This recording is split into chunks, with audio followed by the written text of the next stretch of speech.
प्रधानमंत्री जी तो ना जाने क्या क्या कह देते हैं कि जो मेरे प्रेरणा स्त्रोतक हैं वो गधे हैं, मैंने गधे से प्रेरणा ली है। मन की बात नहीं, अब जन की बात होनी चाहिए। मन की बात बहुत दिन होली। पूरे देश का माहौल खराब करने का काम इस देश की दलाल और बिकाऊ मीडिया करती है। जब सरहद पे सैनिक गोली खाता है तब प्रधानमंत्री जी चाइना के साथ में झूला झूलते हैं। देश का किसान है जो रोटी और अनाज पैदा करता है, जिसे आप आतंकवादी बता रहे हैं। तो जो भी नेता अगर इन्हें आतंकवादी या खालिस्तानी बताता है तो सबसे पहले उसके ऊपर केस दर्ज होना चाहिए। खालिस्तानी होते तो लोगों का पेट भरते, आतंकवादी होते तो लोगों का पेट भरते या पेट काटते।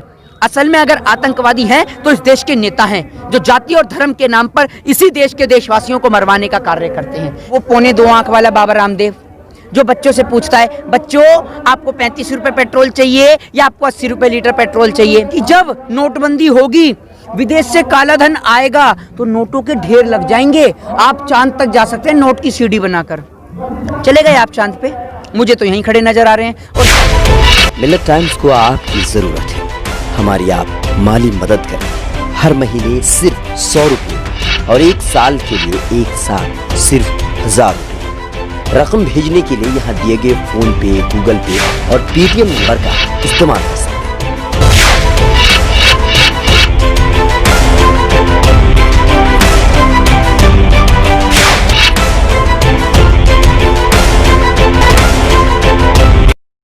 मिलत टाइम्स में आपका स्वागत है। मैं इसरार अहमद सिंघू बॉर्डर पर हूँ और यहाँ पर सोशल एक्टिविस्ट मोहित शुक्ला पहुँचे हुए हैं। आपको क्या लगता है कि सरकार झुकेगी?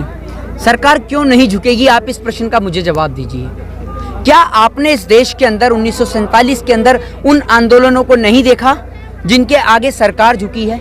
या फिर आपने अंग्रेजों को इन हिंदुस्तानियों के आगे घुटने टेकते हुए नहीं देखा? देखिए, देखा तो मैंने भी नहीं है, लेकिन मैंने सुना जरूर और इतिहास को भी पढ़ के देखा है। जिस तरीके से हमारे देश के अंदर जब पेड़ों को काटा जा रहा था तो चिपको आंदोलन चला। महात्मा गांधी जी के नेतृत्व में बहुत बड़े बड़े आंदोलन भी चले और इस देश के अंदर बहुत सारे ऐसे आंदोलन चले हैं जिन्हों के आगे सरकार निश्चित तौर पर झुकी है। और उनमें से एक सबसे बड़ा आंदोलन है ये किसानों का जो आंदोलन है। और भारत, जिसको कहा जाता है कि भारत एक कृषि प्रधान देश है, तो इस कृषि प्रधान देश को जो आज व्यापारिक प्रधान देश बनाया जा रहा है, तो इस व्यापारिक प्रधान देश को हम हरगिज नहीं बनने देंगे। ये कृषि प्रधान देश था, है और रहेगा। लेकिन प्रधानमंत्री जी कह रहे हैं कि किसानों के हित में कानून है, कृषि कानून से उनको फायदा होगा, उनकी आय दोगुनी होगी। प्रधानमंत्री जी के कहने का क्या है?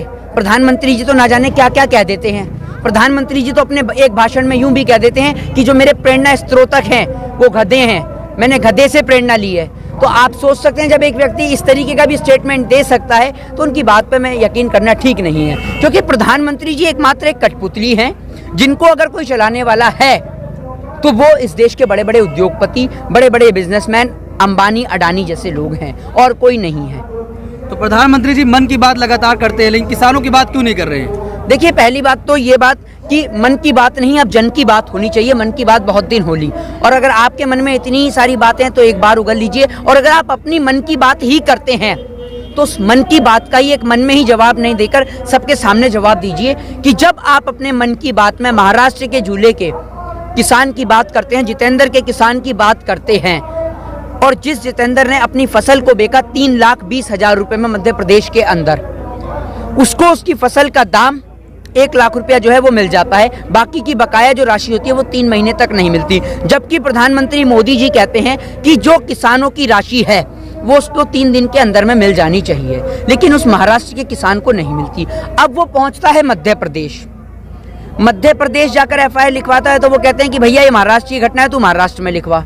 अब वो महाराष्ट्र आता है तो महाराष्ट्र के लोग कहते हैं कि तू भाई महाराष्ट्र में नहीं, तू मध्य प्रदेश में जा, क्योंकि व्यापारी मध्य प्रदेश का है। अब एक बात मुझे आप ही बताइए कि वो किसान कहाँ जाके एफआईआर लिखवाए, मध्य प्रदेश या महाराष्ट्र? तो आप एक बात ये सोच के देखिए, आप कह रहे हैं अगर ये बिल ठीक है तो ये, अगर आप एक पुलिस एफआईआर कंप्लेंट भी कराने जाते हैं और अगर किसी थाने में कंप्लेंट दर्ज कराते हैं, उसके बाद जब पुलिस थाने में आप पहुंचते हैं तो पुलिस आपकी बात सुनती है, एक सड़क छाप आदमी की बात सुनेगी या एक जो अमीर करोड़पति आदमी है उसकी बात सुनेगी? बताइए आप।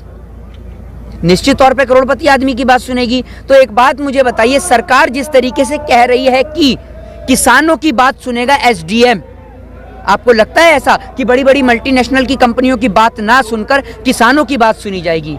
अगर ऐसा हकीकत में होता ना तो ये देश असल में राम राज्य आ चुका होता है इस देश में। लेकिन राम की बात मानने वाले असल में शासन व्यवस्था को अगर चला रहे हैं तो कौरव और कंस की तरह, क्योंकि राम वो थे जिन्होंने अपनी पत्नी को छोड़ दिया था सिर्फ प्रजा के खातिर अपनी, और ये एक ऐसे व्यक्ति हैं जो प्रजा के ऊपर ही अत्याचार करने में लगे हुए हैं। कभी हिंदू और मुस्लिम के नाम पर आपस में ही देश के लोगों को लड़ाने का प्रयास किया जाता है, कभी जाति और धर्म के नाम पर लोगों को बांटने का प्रयास किया जाता है, कभी मंदिर और मस्जिद के नाम पर लोगों को आपस में लड़ाकर कुर्सी हासिल करने का प्रयास किया जाता है। तो एक ऐसा देश जिसमें आप और हम कहते हैं कि as we know that we are living in 21st century, जब हम और आप कहते हैं कि हम 21वीं सदी में रह रहे हैं, तो आपको लगता है ये 21वीं सदी है? वो 21वीं सदी जिसमें आप कहते हैं कि हम एक डेमोक्रेसी कंट्री में रहते हैं, डेमोक्रेटिक कंट्री में रहते हैं। कहा जाता है कि भारत एक लोकतांत्रिक देश है जहां हर एक व्यक्ति को अपनी अभिव्यक्ति की आज़ादी है, स्वतंत्रता की आज़ादी है, राइट टू स्पीच की आज़ादी है, राइट टू फ्रीडम की आज़ादी है। उस राइट टू स्पीच, उस राइट टू फ्रीडम के तहत इस देश के किसानों के ऊपर पानी गिरा जाता है, ठंडा वाटर कैनन का पानी गिरा जाता है, उनके ऊपर आंसू गैस के गोले छोड़े जाते हैं। तो एक बात मुझे बताइए, अगर आपने जितनी हिफाजत आज सिंधु बॉर्डर की, टीकरी बॉर्डर की कर रखी है ना, अगर उसकी 1/4 हिफाजत भी आप देश की सरहदों की कर लेते तो शायद हमारे देश के अंदर, ना पुलवामा के अंदर हमारे देश के जवान मरते और ना ही शायद हमारे देश का अब तक कोई जवान शहीद होता। लेकिन देश का दुर्भाग्य है कि देश के अंदर ऐसे लोग जो देश के सैनिकों को सरहदों पे मरवा देते हैं, उन्हें शहीद करवा देते हैं और खुद वहां पाकिस्तान जाके बिरयानी खा लेते हैं। एक और जब सरहद पे सैनिक गोली खाता है तब प्रधानमंत्री जी चाइना के साथ में झूला झूलते हैं।